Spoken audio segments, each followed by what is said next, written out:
대한민국 국민 모두가 승리하는 그날까지. 안녕하십니까, 알뜰맨입니다. 오늘은 LG 디스플레이에 대해서 이야기를 해볼까 합니다. 먼저 선정 이유에 대해서 말씀을 드리겠습니다. 12월 28일 날 IBK투자증권에서 목표 주가를 상향하는 리포트가 나왔습니다. 하지만 조금 의아한 부분도 있었습니다. 분명히 LG 디스플레이는 내년에 영업이익이 감소되는 부분인데 왜 목표 주가가 상향이 되었을까? 라는 궁금증도 있었습니다. 개인적으로는 친척 형이 물려서 이거 좀 봐줘 라고 요청하신 부분도 있기 때문에 겸사겸사 LG 디스플레이에 대해서 말씀을 드리고자 합니다. LG 디스플레이의 3분기 매출 비중은 디스플레이 제품이 가장 많은 분포도를 차지하고 있었습니다.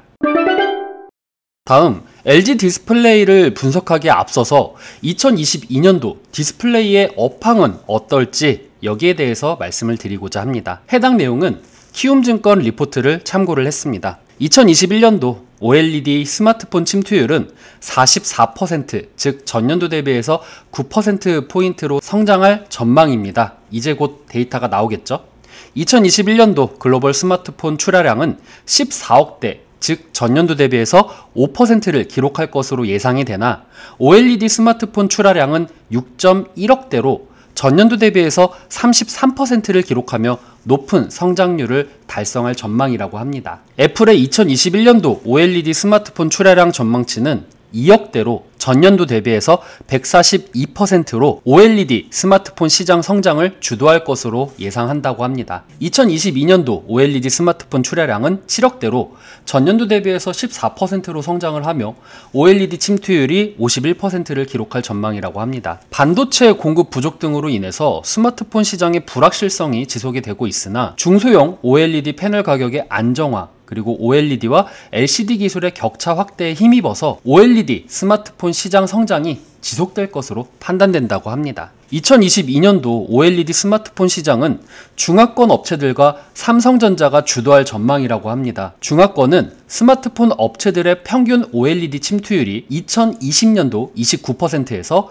21년도는 40%, 그리고 22년도는 46%로 성장할 전망이며 샤오미 같은 경우에는 2020년도 17%, 21년도에는 36%, 22년도에는 45%로 확대될 전망이라고 합니다. WOLED TV 패널 출하량 같은 경우에는 2020년도 447만 대에서 21년도에는 802만 대, 그리고 22년도에는 1083만 대로 성장 예상을 한다라고 합니다. 21년도 예상 OLED TV 세트 출하량은 650만 대로 전년도 대비해서 78% 상승할 예정이고 전체 TV 시장 내 점유율은 3%, 매출액 기준은 10%로 첫 두 자릿수 달성을 예상할 것이라고 합니다. 그리고 또 핵심적인 내용은 WOLED TV 패널 공급 부족 현상이 일어나고 있다는 건데요. OLED TV 판매사가 16개로 확대된 가운데 22년도 WOLED 패널 공급 부족의 가능성에 대해서 주목을 하라고 합니다. 또한 22년도 삼성전자의 OLED TV 시장 참여가 예상되기 때문에 OLED TV 침투율 확대 및 삼성전자양 200만 대의 패널 공급 가정 시에 LGD OLED TV 패널 공급 부족 예상이 된다라고 합니다. 또한 OLED TV 대중화와 함께 캐파에 대한 확대도 확인할 필요가 있다라고 하는데요. LG 디스플레이는 현재 캐파 기준 55인치 OLED TV 패널이 연간 1000대에서 1100만 대 생산이 가능하다라고 합니다. 가동률이 90%인 가정을 했을 때 얘기입니다. 기존 고객사의 수요 확대 및 삼성전자양 200만 대의 공급을 가정했을 시 LGD OLED 패널의 타이트한 수급이 예상된다라고 합니다. 이로 인해서 22년도 OLED TV 패널 가격은 견조한 흐름을 이어갈 전망이라고 합니다. 해당 리포트는 2021년도 11월 11일 메리츠증권 리포트의 내용입니다. TV 수요 둔화로 업체들의 판가 압박과 물류비 상승으로 패널가가 10월에만 20% 넘게 하락을 했습니다. 중국 패널 업체들이 8세대급 가동률 조절 감지를 했고 패널가는 연말에서 연초 동안 완만한 하락 후에 내년 중반에 반등을 시도할 전망이라고 합니다. 2022년도 1분기부터 TV 패널은 하락세로 전환될 가능성이 높다라고 합니다. 공급 캐파가 IT로 전환이 되었고 모니터와 노트북 수요가 전년도 대비해서 기저효과에 대한 약세 전환이 예상된다라고 합니다. 하지만 OLED 패널 사업은 턴어라운드 및 POLED, 즉 여기서 POLED는 플라스틱과 OLED를 결합한 내용이라고 보시면 됩니다. POLED 2기어 등의 신사업 기반 사업 균형 향상에 초점을 맞추라고 합니다. 패널은 하락세이지만 WOLED의 신고객 확보는 멀티플 요인으로 작용할 전망이라고 합니다. 주요 선도업체의 하이엔드 판매 전략 및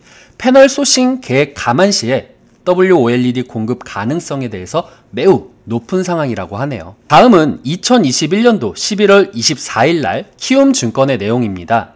21년도 4분기 매출액은 8.3조억, 즉 분기 대비해서 14% 상승이 되었고 전년도 대비해서는 11% 상승한 모습을 보여줍니다. 영업이익은 6,303억 원으로 전 분기 대비해서 19%, 전년도 대비해서는 마이너스 8%를 예상한다라고 합니다. LCD TV 패널 판가의 하락세에도 IT 및 OLED 패널의 수요 호조에 힘입어서 전분기 대비해서 실적 개선이 전망될 예정이라고 합니다. WOLED TV 패널 출하량은 21년도 802만 대에서 22년도 1083만 대로 예상을 한다라고 하는데요. 79%, 35% 상승되는 수치입니다. LG 디스플레이는 현재 캐파 기준 55인치 OLED TV 패널을 연간 1000대에서 1100만 대 생산이 가능하다라고 얘기를 하는데 국내 신규 고객사 확보 가능성 등을 고려를 한다라고 하면은 2022년도 WOLED 패널 공급 부족이 예상이 된다라고 합니다. 2022년도는 WOLED 사업부의 재평가가 나타날 것으로 판단이 된다라고 합니다. 현재 XR 기기 등을 전략 고객사와 개발 중에 있는 것으로 파악이 돼서 메타버스 관련 모멘텀 또한 기대가 된다라고 합니다. 앞으로 메타버스에 대한 이슈가 나온다라고 하면은 충분히 LG 디스플레이도 주목을 받을 수 있는 경향이 나타날 수 있을 것 같다라고 생각이 드네요. 다음은 2021년도 12월 28일 날 IBK투자증권의 리포트 내용입니다. 2021년도 4분기 영업이익은 6,010억 원으로 전분기 대비해서는 13.4%가 상승될 것이다 라고 예상이 된다라고 합니다. LCD TV는 3분기 대비해서 크게 부진할 것으로 예상이 되지만 IT 패널은 소폭 감소를 하고 OLED는 3분기 대비해서 크게 실적이 개선될 것으로 예상이 된다라고 합니다. LCD TV 패널이 가격 및 수요 부진에 따른 실적 악화로 주가의 발목을 잡고 있는 것이지만 지속적으로 LCD 비중이 줄어들고 있어서 부정적인 영향은 그리 크지 않을 예정이라고 합니다. 지난해까지 영업적자를 기록했던 OLED TV와 POLED의 수익성이 크게 개선되고 있다는 점은 긍정적인 변수라고 얘기를 하고 있습니다. LCD 가격 하락에도 불구하고 3분기 대비 4분기 영업이익은 증가할 것으로 예상이 된다라고 합니다. P-AMOLED 출하 규모가 증가하면서 2022년도에 영업이익 증가가 가능할 것으로 전망이 되고 있다라고 하네요. 또한 대형 OLED는 4분기 흑자 전환을 하고 2022년도에는 연간 영업이익의 흑자가 기대된다라고 합니다.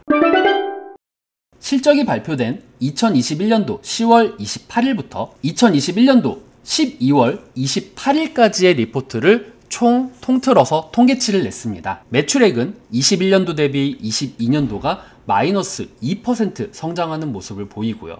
영업이익은 마이너스 29%를 나타내고 있었습니다. 분기별 실적 전망은요. 21년도 3분기부터 22년도 2분기까지의 총 4개의 분기를 비교를 했는데요. 3분기에서 4분기 갈 때는 평균적으로 21% 성장하는 모습을 보여주지만 공통적으로 리포트들에서는 1분기와 2분기의 영업이익을 좋지 못하게 예상을 했습니다. LG 디스플레이의 주가의 흐름은 4분기까지 갔다가 내년 1분기부터는 하락할 수 있는 모습을 보일 수도 있겠다라는 생각이 들었습니다. 그래서 LG 디스플레이의 2022년도 영업이익이 앞으로 어떻게 될 것인가 이런 부분에 있어서 리포트에 있는 내용을 제가 가지고 왔는데요. 21년도 4분기 때부터 22년도 4분기 때까지의 영업이익을 보면은요.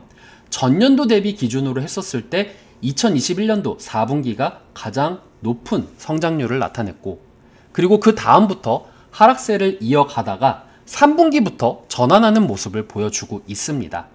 이런 관점에서 볼 때 내가 신규 투자를 해야겠다라고 생각이 된다라고 하면은 4분기 때 잡았다가 실적이 발표되기 전 혹은 실적이 발표되고 어닝 서프라이즈가 나온다는 가정 하에서 차익 실현을 낼 수가 있겠고요. 그리고 내가 신규로 진입을 해야겠다라고 생각이 든다라고 하면은 2022년도 2분기 후반부터 잡는 것이 좋겠다라는 생각이 들기는 하지만 우리가 시황도 함께 체크를 해야 되는 부분도 있습니다. 만약 금리 인상이 일어나서 시장에 영향을 주게 되면은 아무리 성장치가 올라간다고 한들 2022년도 3분기 때 하락할 수 있는 모멘텀도 있습니다. 3월에 금리 인상을 할 것이다라는 예상치와 9월에 금리 인상을 할 것이다라는 예상치가 점차적으로 지금 높아지고 있는 상황에서 이런 식의 접근을 미리 예측하기보다는 시장 상황에 맞춰서 진입을 하는 것이 저는 좋다라고 생각을 합니다. 그래서 LG 디스플레이의 목표 시가총액 및 적정 주가를 한번 구해보겠습니다. 지배 주주의 단기 순이익에 PER을 곱하니까 목표 시가총액은 9조 3,656.7억 원이 나왔습니다. 시가총액은 8조 2,298억 원이 나왔습니다. 이제 적정 주가를 구한다라고 하면은 목표 시가총액에서 발행 주수를 나누게 되었을 때 26,175원이 나오게 됩니다. 현재는 23,000원이기 때문에 올라갈 수 있는 여력이 3,000원 정도 있다라고 얘기를 하고 싶고요. PER 같은 경우에도 5.7%로 다른 기업들에 비해서는 다소 낮은 편이다 라는 이야기를 하고 싶네요. 외국인과 기관들의 수급도 현재는 좋은 상황이기 때문에 오늘 추이가 저는 중요하다고 생각을 합니다. 개인들이 대주주 양도세로 인해서 판매를 했던 부분을 금일 개인들이 사게 되고 또한 기관들은 전일 배당을 받기 위해서 샀던 부분을 오늘 팔게 되었을 그때 개인과 기관들의 싸움이 일어났을 때 견고한 흐름을 보이는 주식이 LG 디스플레이다 라고 하면은 여러분들께서 LG 디스플레이에서는 적어도 4분기 실적 발표 때까지는 들고 가도 좋을 기업이다 라고 제가 조심스럽게 말씀을 드리고 싶네요. 메타버스에 대한 모멘텀으로 테마성으로 움직일 수는 있겠지만 영업이익이 점차적으로 감소한다라는 부분에서는 저는 LG 디스플레이가 1분기 때, 2분기 때 들고 있는 것이 다소 위험할 수 있다라고 조심스럽게 말씀을 드리고 싶네요. 이렇게 해서 오늘 LG 디스플레이에 대해서 말씀을 드렸습니다. 혹시 궁금하신 주식이 있다라고 하면은 하단의 댓글로 문의를 남겨주시면 제가 나중에 영상을 만드는데 참고하도록 하겠습니다. 오늘 내용 괜찮으셨다 생각되시는 분들은 하단에 구독과 좋아요를 눌러주시면 제가 영상을 만드는데 큰 힘이 될 것 같습니다. 시청해주신 여러분들 감사합니다.